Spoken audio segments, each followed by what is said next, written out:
What's up, guys? I am Caleb Giddings. I'm Keith Finch. And I'm Jack. Ooh, I like a little bit of the. You're listening to Smooth 99.5, all jazz, all the time. It's late night with Delilah. Ooh, there's a deep cut for you guys, and then also we have sponsors.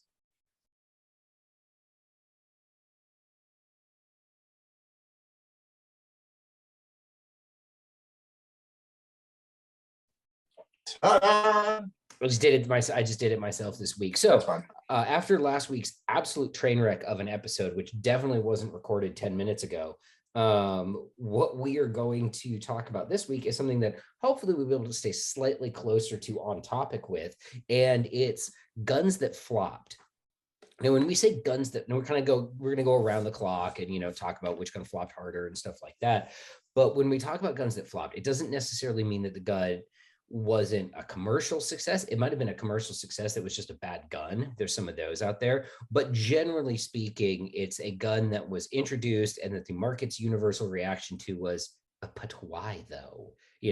Or it came out and it had tragic, catastrophic malfunctions that were exposed by less than fully honest YouTuber Remington R51. So things like that. So with that in mind, Keith, why don't you go first? Give me what's the first gun you think of when you think of guns that flopped hard?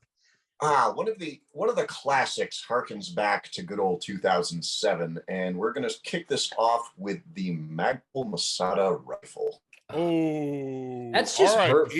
Listen, pour one out for the homies. That was a sad tale. And one of our good friends, Nick, was on the team that was helping design that and trying to push it properly to market when it was in Magpul's hands before it got pushed off and not pushed off, but it was handed to Bushmaster because Bushmaster was the company that decided to pick it up and make it a firearm. And so after the agreement with Magpul, we got the Bushmaster ACR.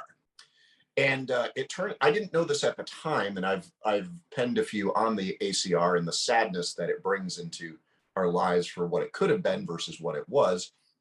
But apparently the Bushmaster ACR got shown to Magpul first, which makes perfect sense. And the universal reaction to that was,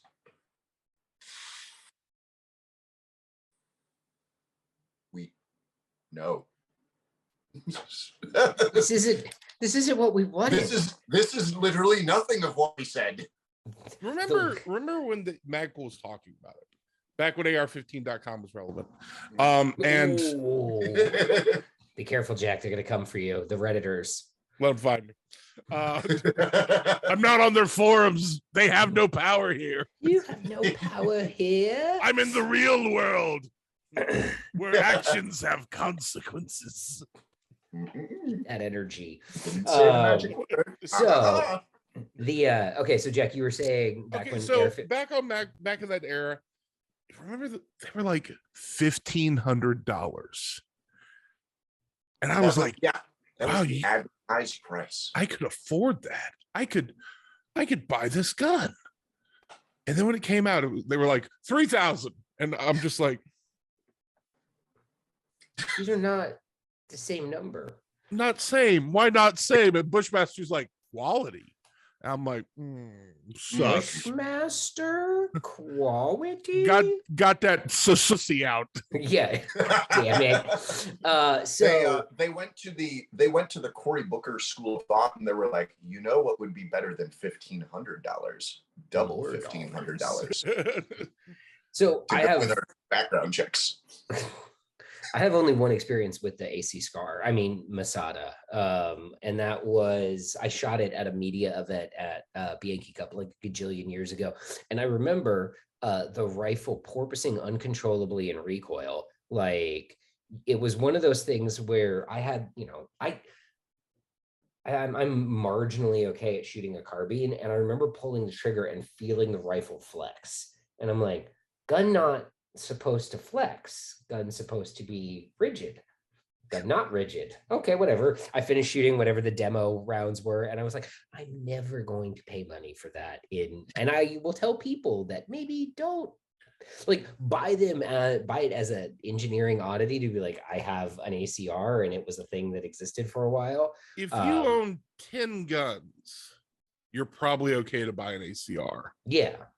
I remember a guy at my gun store coming in, like he worked there, and he was like, dude, you won't believe what I got. I was like, oh, cool. What'd you get? He's like, I got this. He pulled out the ACR. I'm like, ooh, can you give it back? He's like, bro, how dare you? This is a good gun. And I'm like, Is it?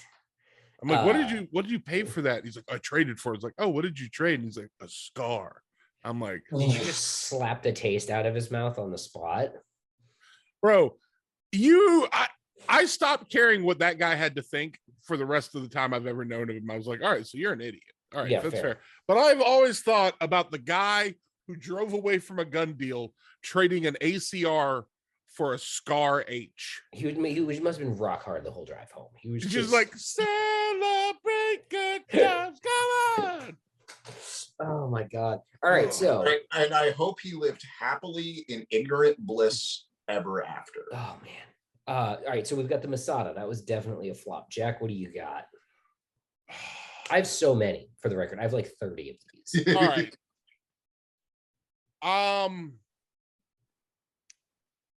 I think. Okay, I'm going to give you one. It wasn't a flop, but it wasn't what it was supposed to be. The Sigma.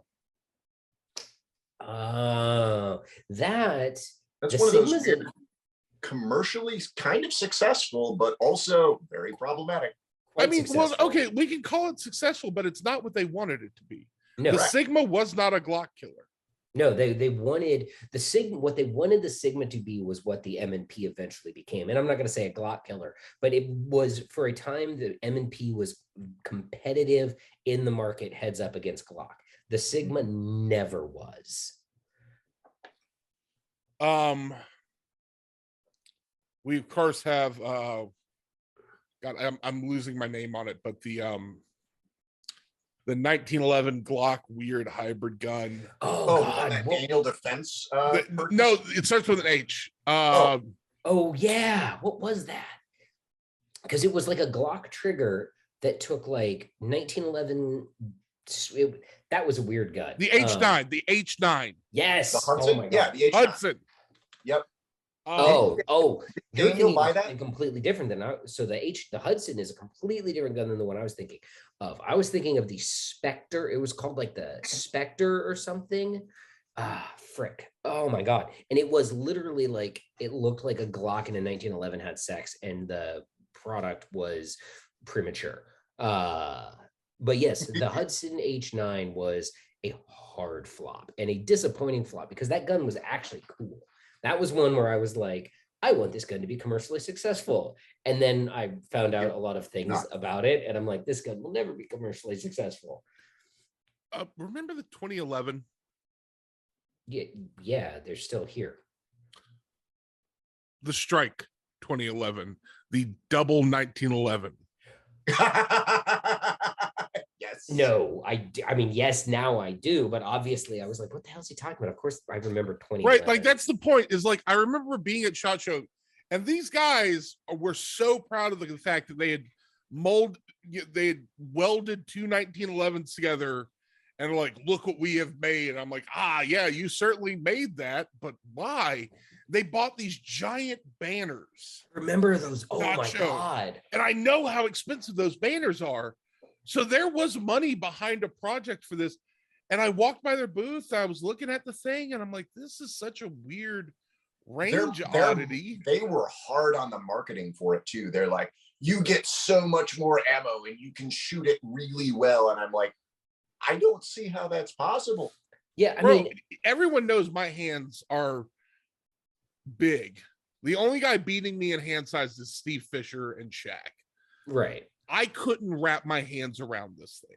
No, it was, I mean, like that's the kind of flop that's actually interesting, right? Like to me, at least there is a compelling reason to buy something like that, where you can buy it just to say, I have a double-barreled 1911, right? Like that's it. The flops that are more disappointing to me are things that makes sense from like an engineering standpoint or like from a product standpoint, but just flop because they're either poorly marketed, you know, like the Sig P250, or poorly made like the Remington R51, or look fucking weird like the one we're going to talk about now, the FS 2000. I've got one to follow this one up one. The Forbidden Tuna Bullpup. Look, that gun,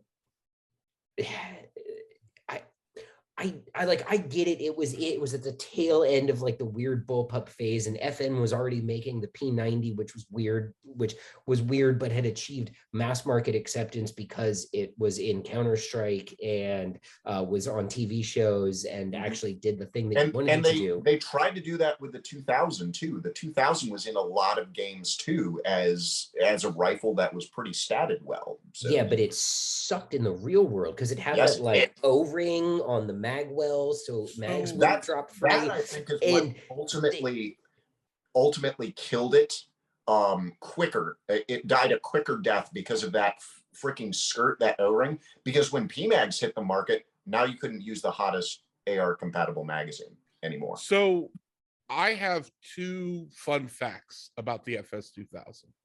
I will share them with you now. The one that I think is most devastating to its real world application is that the FS 2000 cannot be fired pointing up because of the stupid forward ejecting. So for the guys who've never handled one or never seen one, it doesn't eject to the sides because as a bullpup that would hit your face, and they wanted you to be able to swap shoulders. Cool idea. What basically happens is the empties are fed into a chamber which feeds forward, and after 3 to 4 rounds, these shells begin ejecting out the front of the gun. And to be very clear about this, they don't eject. They get pushed forward by the shell behind it, and they sort of go. Plop, they kind of piddle out the front. Yeah, they just kind of fall. Stream. And if you shoot a string and then go to low ready, they just plop out. It's no problem.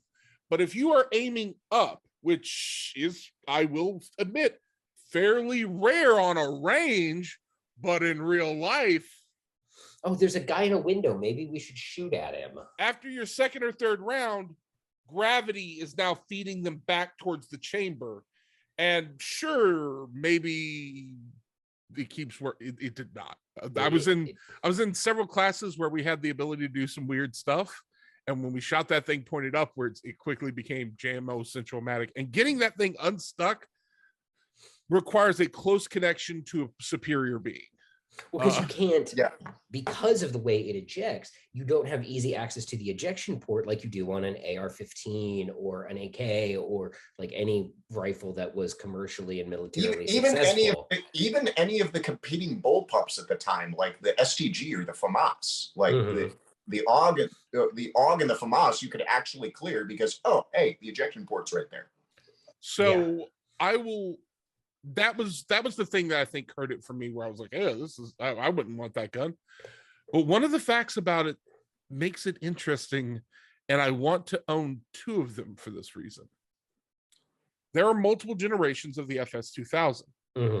Generation 1 denotes the lower part as the receiver. Okay.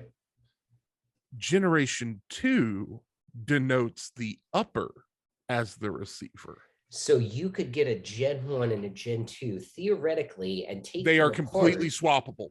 Right. And if you pop the uppers off, I can have a double gun and a thing that is not a gun legally. There's no gun here. This is not the gun you're looking for. So I find that like no guns. That would be a thing that I would have in like a coffee table. So people could be, what are those? And I could be like, that's a gun.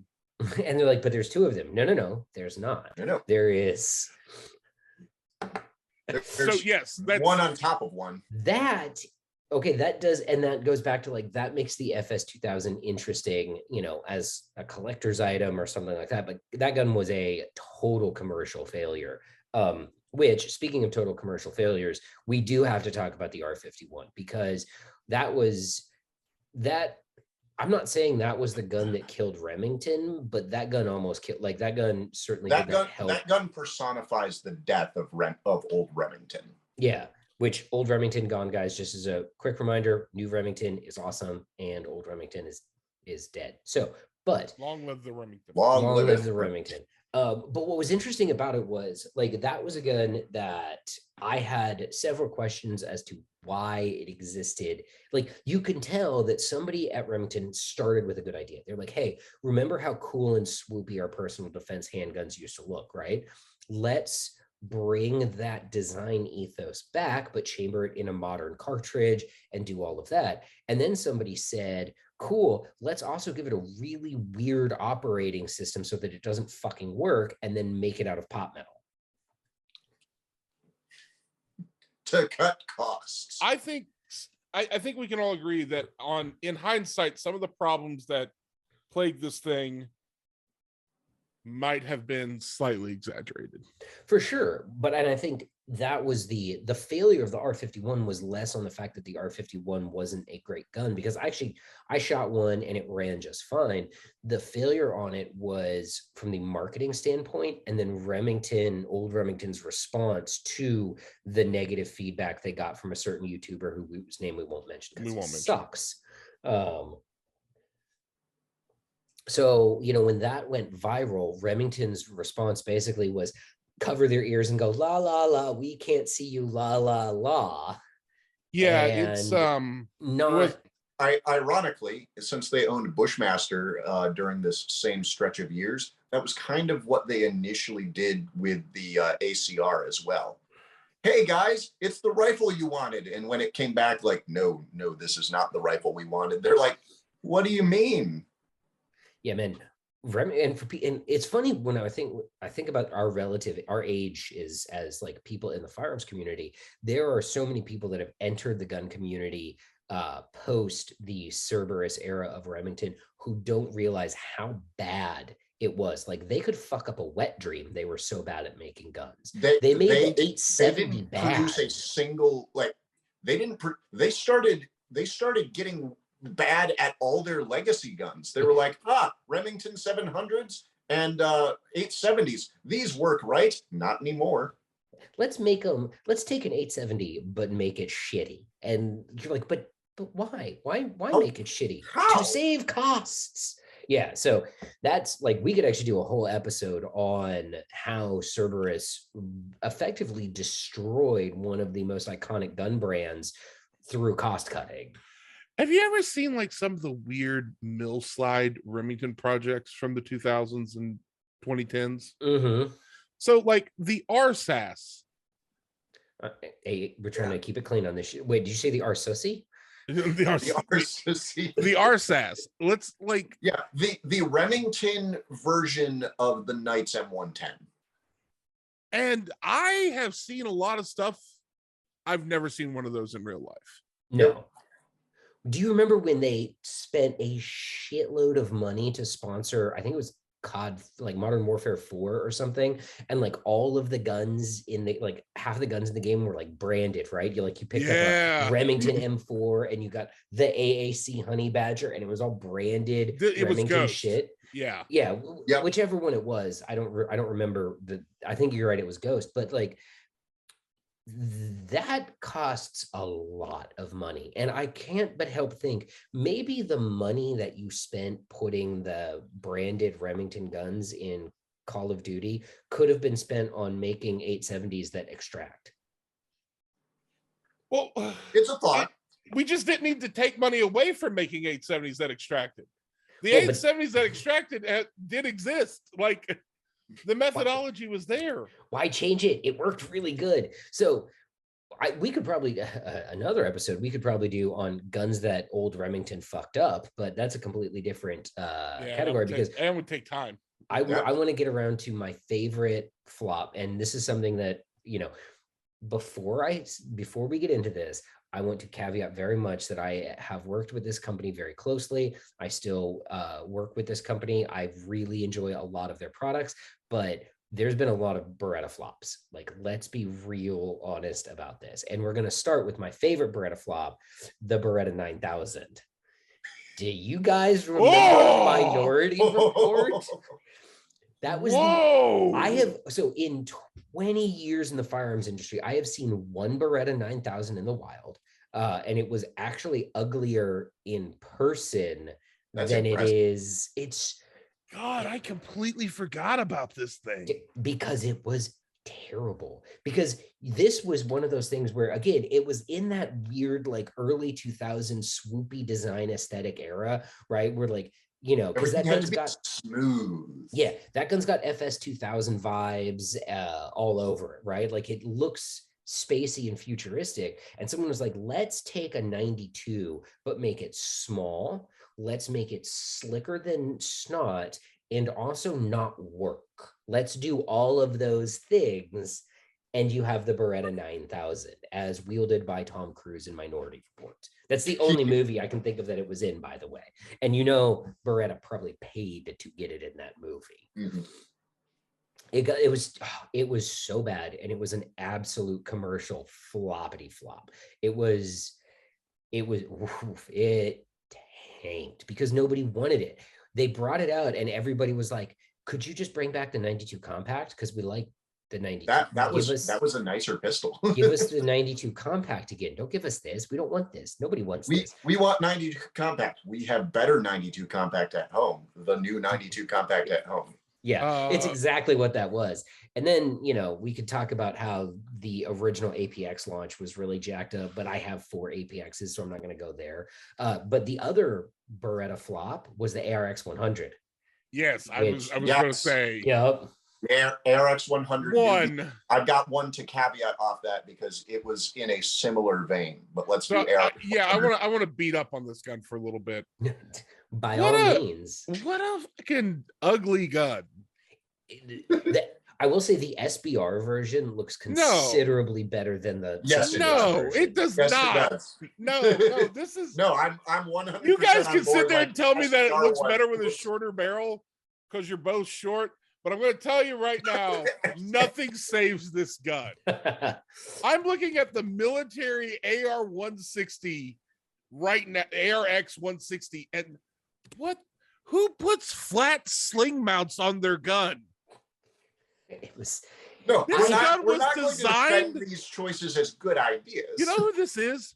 This is a dude in Vietnam designing a gun for a sci-fi novel. It's probably not far from wrong. I remember when they were launching here's the other one of the other reasons why it flopped in the States is because they launched the 22 version of it first. And then for some reason waited like 2 or 3 years to import the 5.56 version, said they were going to import SBR barrel kits because it had like a cool quick change barrel that you could like pop out and swap in. And the internals of that thing were actually pretty neat. Yeah. Weren't badly designed either. No, and this is an example of a gun that was actually thoughtfully engineered, but really terribly marketed because when it hit the US market, you were supposed to be able to immediately then go on Beretta's website because to change it from a 5.56 to a 300 blackout was just a barrel swap. But there were never any 300 blackout barrels available. And to change it to an SBR was just a barrel swap. But there were never any SBR barrels available. And then the other big problem that you had with it was traditional AR height optic mounts mounted the optic way high on it. So you needed low mounts to get your optics in at a height that you could actually use them at unless you were ahead of the curve and you were doing all of your shooting heads up with night vision. So, you know, maybe that was their plan all along. That was not their plan, guys. It was definitely not their plan. On top of that, like when they hit the States, like the optic rail was not rigidly mounted except at like one point. And you're like, we need this to 0. And they're like, what's a 0 anyway? Come on. Looks like a fish. I'm gonna float this out there to all companies wishing to design a new assault rifle. Give me a call after you've put in like 3 months of design effort. I'll swing by, I'll walk in, and I'll ask one question. And depending on how that question is answered, I'll either leave or hit all of your designers with a ball peen hammer. And that question is aggressively violent. Really, can the grips be changed? If you say yes, I'll collect my check and leave. If you say no, I'm going to turn each one of these engineers into juice box and crackers for the rest of their lives. How fucking dumb are you? I forgot that you couldn't change the grip, and nope. for whatever reason, atrocious. They used an A2 profile with the knuckle buster in the middle of it. I'm like, why? It was the worst version. I also remember that the first country to purchase them as their standard service rifle was Azerbaijan, which I joked around at the time, like, who the hell does Azerbaijan shoot? Turns out a lot of people, like a lot of people. But that's because they like to get into shooting wars with their neighbor, which is another country that starts with A, and I forget which one that is. But they've been actually doing a war for some time now. But anyway, a whole ass war. Yeah, a whole ass shooting war. There were a lot of things that the ARX 100 failed at, that the ACR also failed at, and it was just a failure of the designers to be like, look, some stuff has changed. Should we spend the time to update it or just full send? And they always chose full send on old tech that nobody wanted and nobody was going to use anymore. Like failure to be able to use PMags, like failure to be able to mount a remotely okay sling to this thing. Failure to change the grip when everybody wanted their favorite grip on the gun. Now, as we get nearer to the end of this episode, I do want to bring up the greatest flop of all time, although it's not technically a flop because to flop it has to exist. Mm-hmm. And that would be. Let me do my 5.56. Oh yeah, do your 5.56 one. Yeah. So, in the realm of stuff that failed, we're going to go and look at a knife company for a second. Do we remember the knife company that tried to bring a rifle to market? Wait, isn't it Microtech? Microtech. I have a Microtech in front of me. Microtech with their STG 5.56. During an era where it was really hard to get the actual Steyr AUGs into the country, Microtech was like, man, we'll do one. We'll do it right because we're Microtech, damn it. We don't make cheap shit. And they basically totally fucked it up. We don't make cheap shit. I bought one of these things. I bought it, and I'll give it this. It was an accurate gun, and they seem to have gotten it like 85% right. Mm-hmm. But then they made some really weird decisions, like making the magazine release out of polymer when it's supposed to be metal in the original TDP. They're like, we'll just use plastic. So after about 3 magazines, your magazine release would bend and just lock your magazine in permanently. So you got a California or New York compliant fixed magazine rifle unintentionally. And then they didn't support the guns. They didn't have, they were relying on like Ratworks to try and aftermarket support these guns and a bunch of, they built it wrong, then they had to spend time fixing it, and then they didn't support it. And so, but Steyr was watching apparently this entire time, was like, maybe they do want AUGs. Yeah, no shit. Yes, we wanted AUGs. I still kind of want an AUG, just because the 90s was awesome. I will give the Microtech a couple, like the reason the gun flopped is entirely on Microtech. It's not on the design of the gun itself, because they had it able to take STANAG mags. They've done that conversion. They've done a lot of things to make it compatible, but then they like stopped almost the way there. There was the finish line right here, and they're like, would be mighty nice if we went there. Would be nice. Pish posh. It seems like way more work than we're willing to do, guys. They didn't carry it through. But that rifle was really accurate, and I didn't have a problem with any gassing or reliability or anything like that. It was stupid accurate. I like you can pull the barrel out, because that was fun. But the company was just like, should we finish this? Nah. Let's go make some knives instead, which to Microtech's defense, I love your knives. It's the best fidget spinner I've ever had. All right. Now, what is the gun you think will be a flop?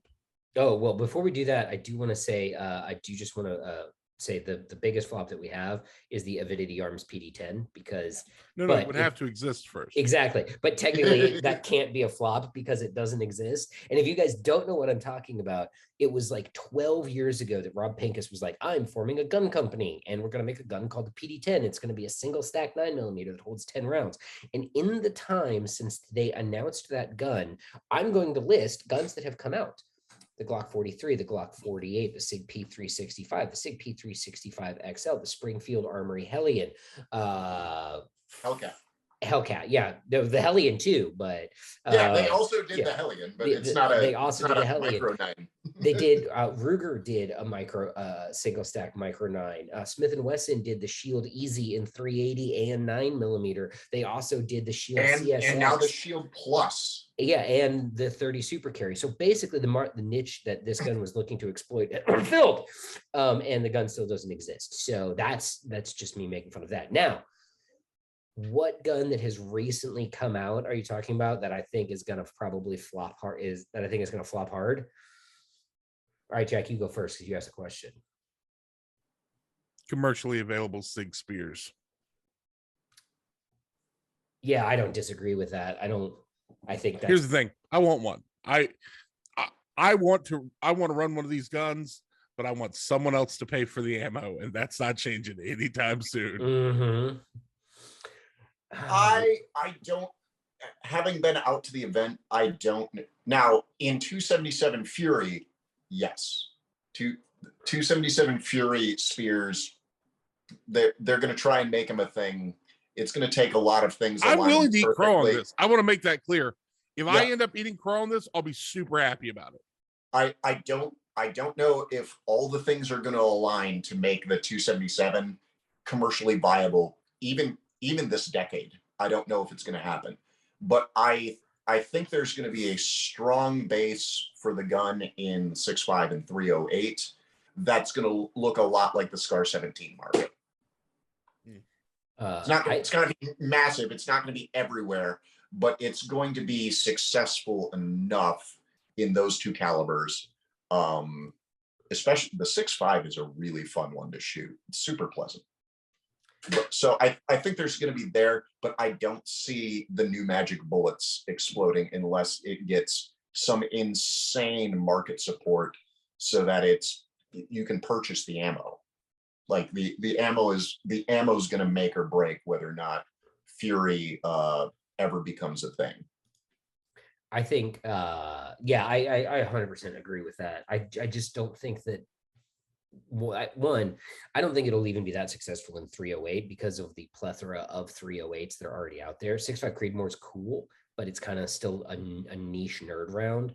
What's the MSRP on that thing again? Like $3,500? It's going to be every dime of what a Scar or what a like an H&K is going to do. So it's another expensive 308 pattern battle rifle. Weird. So it's going to get about that market penetration. It's going to be around those folks. So I think that this gun is actually already on its way to flop, and I mentioned it a minute ago. But the Shield CSX, or not Shield CSX, sorry, the Smith & Wesson CSX. They launched it at SHOT Show. It's the aluminum framed single action with a thumb safety compact 9mm gun, and I've seen 30 super guns chambered in 30 Super Carry, the new Shield 30 Super Carry. I've seen those in the wild. I have not seen this CSX anywhere in the wild. I haven't seen anybody, there's no real buzz about it. When they launched it, the reaction from the market was, but why though? And we started getting away from those alloy framed micro guns pretty heavily. Like the 938 has quietly kind of sat back and taken its bow. Like, I'm done, guys. The 365 is up now. Which I wonder what led. Like, I know, Smith & Wesson's a publicly traded company. I know they don't do things for no reason, which means that there had to be a reason for this gun to exist, at least that somebody thought of. And the other thing about it, and I'm not, again, I love Smith & Wesson. I still like the M&P. I still think, and it's weird to me how the M&P has been erased from the market by the P320, because I think in its base configuration, it's actually better, but the M&P is better than the 320. I mean, but I look at this gun and it looks like a gun that was designed by a committee. And I don't mean that as a compliment. It has a feature set that's very confusing. The only thing I can think that makes sense is it was designed to be legal, specifically to be legal in Massachusetts, which has some weird laws about like trigger pull weights and stuff like that if you don't have a thumb safety. I don't know, but I haven't I think that this gun is probably going to flop because do you guys know anybody who's bought one? Have you ever seen one? Jack, do you know anybody who has one of these? Have you seen one in a gun store? Not that we go to gun stores that often because they're terrible,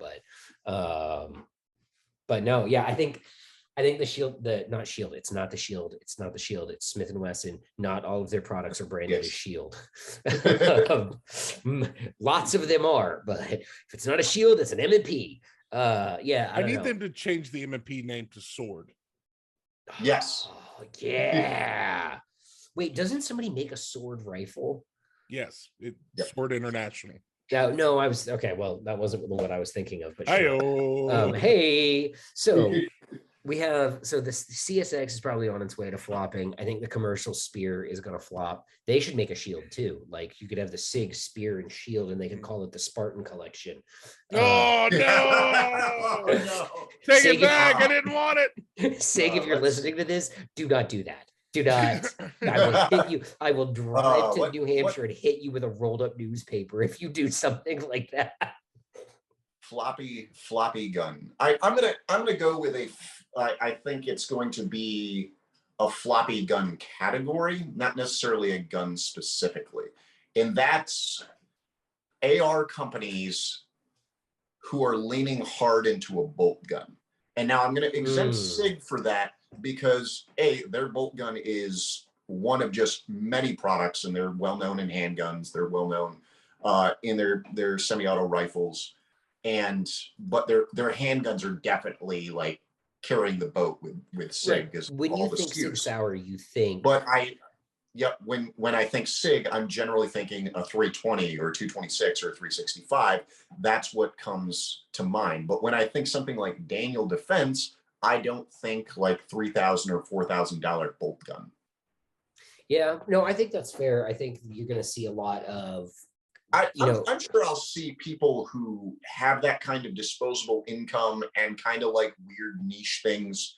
I'm sure I'll see a couple of them, but I don't think I'm ever going to see one on a shelf. Yes, there's another cat.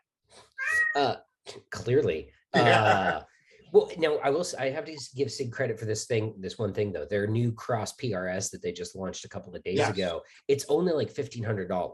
So that's good. That is affordable. And I think that's them understanding their market really well of what they're chasing. They want a very because Ruger did this really well with the Ruger PRS. They wanted a very nice, like not as nice as you're going to get from custom gunsmith level, but you're not paying custom gunsmith level. They just wanted this nice out of the box. Here, put some glass on it, go shoot the sport, see if you like it, have a good time. Yeah, I mean, and I think when I talked about the Sig Cross PRS on tacticallife.com, available now, guys, I mentioned how its biggest competitor is going to be the Ruger American, and whether or not it succeeds or fails will be based on how well it can penetrate that already extant market of people who I want an out of the box gun to go fuck around in PRS or NRL, and who am I going to give my money to, Sig or Ruger? So I don't know. I'll say on the flip side of it, the Cross, like the original Cross, where they were like, we're going to make this as light a chassis as possible so that hauling this thing around isn't a bitch. They did really well on that gun, and that gun's not expensive either. And I enjoy shooting it, especially in 6.5 Creed. It doesn't beat you up, and it weighs nothing. So. Well, we've discussed guns that flopped, guns that failed, a gun that didn't exist, or that, there's prototype. Rob Pincus has 2 prototypes of it that he keeps showing on Facebook. Like, no joke. What is it? Once every year he crawls out from under his trying rock. To make it a thing. It's not going to be a thing. If he sees the shadow of a PD-10, we get 6 more months of winter or something. Is that how it works with that? I don't know. Any last thoughts? Anything here? All right. One last thought. What's a gun that flopped that you really didn't want to flop, that you actually liked? The H9. Yeah, that's fair. I was one of the hype boys, man. You and Dave Merrill. I will own this. I met the owners of the company at SHOT Show We had a wonderful week together hanging out. We probably had half a dozen dinners and hanging out together. They seemed very cool to me. I was very hopeful that their product was going to take off. I didn't think it was going to do what they thought it would do, but it was new and it was interesting at the time, and we didn't have a whole lot else going on. So that's what we went with. And sad. My face is sad. Mine is another one I mentioned up top is the Sig P250, because everybody knows I'm like a moral degenerate when it comes to revolvers, but also double action only autos. And I had a 250. I actually had a couple of 250s, and they were great. They were really accurate. They had absolutely phenomenal DAO triggers in them, but they hit at the absolute wrong time, because they hit when everybody wanted polymer frame striker fired guns, and Sig was like, okay, here's a polymer frame gun but double action only, because that's what law enforcement wants, right? And law enforcement was like, are you fucking high? Take that gun and get it out of my face. And what was neat about, now I will say this though, because the P250's DNA lives on in the P320, because the 250 was what pioneered that chassis program for Sig. You took the trigger out, the trigger pack was the serialized part. And little known fact, if you have P250, and this is where Sig was very smart, the P250 frames and the P250 magazines are the exact same as P320 frames and magazines. They didn't reinvent anything that they didn't need to. They were like, well, this is fine. This part's good. Let's just change this pack that goes in here so it's striker fired and make it so that the rear sight is removable. Because that was the other thing that was stupid on it, was the rear sight was integrated into the slide. And I'm like, but why? And I loved that gun. I had one. I shot it at Bianchi. I shot it in matches, and it was a fucking great gun. And no one made holsters for it. And Sig very quietly shuffled it off the face of the earth to replace it with the 320 eventually. What's a shame. DAO autos are cool. They're like 16-shot K frames. And I will close this the way we opened this with. I am saddest, I think, that the Masada flopped.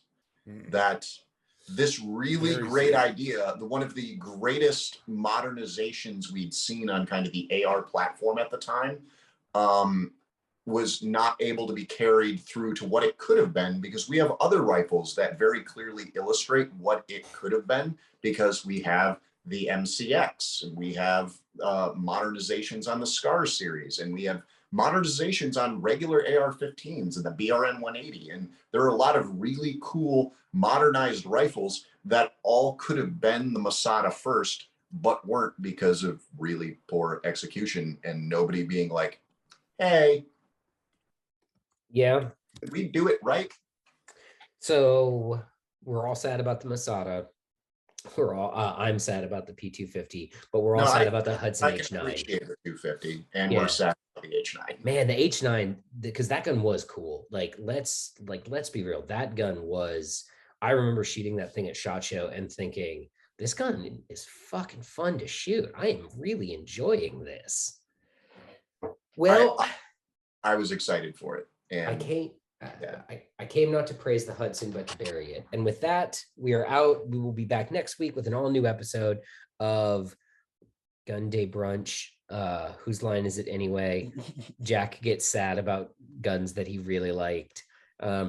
I do want to open this up. So if you managed to listen all the way to the end of the episode, if you have a topic that you would like us to talk about, leave it in the comments of this, or you get emails. People have Keith's email address. So do we have an email address for the show? We should probably get one of those. Yes. I don't remember what it is offhand. Neat. I know we have one. Here's what I'll do. I've got an iCloud address that is where I send all the spam. Send it to hang on, I gotta look up what it is, because I almost got it wrong. It is if you have an idea for the show, guys, what I want you to do is send it to gunnutsmedia@icloud.com. All right. I do check that email address, but it's also, I'm not going to give out my actual email address on the air. So we love talking about guns. We love talking about other stuff. So if you've got ideas, gunnutsmedia@icloud.com, send them in. If we like your idea, we'll talk about it. If we don't like your idea, we might roast your idea for how terrible it is, but that would still then count as us. Yeah, that would still then count as us talking about it. So you would win in that sort of way. That's it. Any last thoughts, guys? All right.